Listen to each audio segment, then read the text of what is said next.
In this video, I'll guide you through how to manage webhooks in HubSpot. If you're looking to automate your processes and integrate HubSpot with other systems seamlessly, understanding webhooks is essential.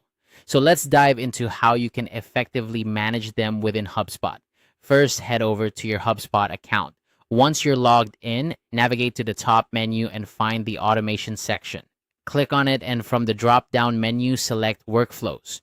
Workflows are a powerful feature in HubSpot that allow you to automate various tasks and actions based on specific triggers. This is where our journey with webhooks begins. Once you're in the Workflows area, you'll need to select the workflow you want to work with. If you haven't created a workflow yet, you can easily set up a new one by following the prompts. But for now, let's assume you have an existing workflow that you want to enhance by adding a webhook.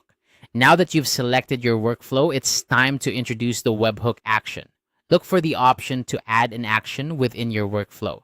You'll see a variety of actions you can add, but what we're interested in today is the send a webhook action. Click on that, and you'll start setting up the webhook.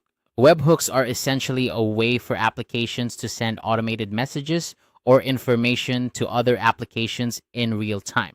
They're incredibly useful for integrating different systems and automating processes that span across different platforms. In HubSpot, you have several options when setting up a webhook, and understanding these can help you tailor the integration to your needs. When you're setting up your webhook, you'll be presented with different methods to choose from. These include post, get, put, and patch. Each of these serves a different purpose. For instance, if you want to send data to another system, you typically use the post method. If you're looking to retrieve data, the get method is what you'd go for. Meanwhile, put and patch are useful for updating data, with PUT typically used to update an entire resource and patch for partial updates. Consider what you want your webhook to achieve and select the appropriate method for your needs. Once you've selected the method that aligns with your goals, you'll need to configure other settings such as the URL to which the webhook will send data. Make sure the URL is correct and the system you're sending data to is set up to accept and process the webhook.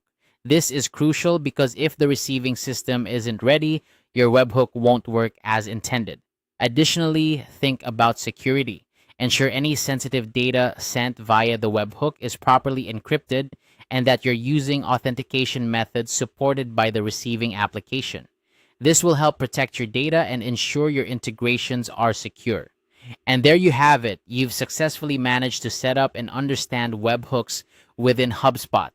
By integrating webhooks into your workflows, you can automate processes, connect with other systems effortlessly, and ultimately make your HubSpot experience even more powerful.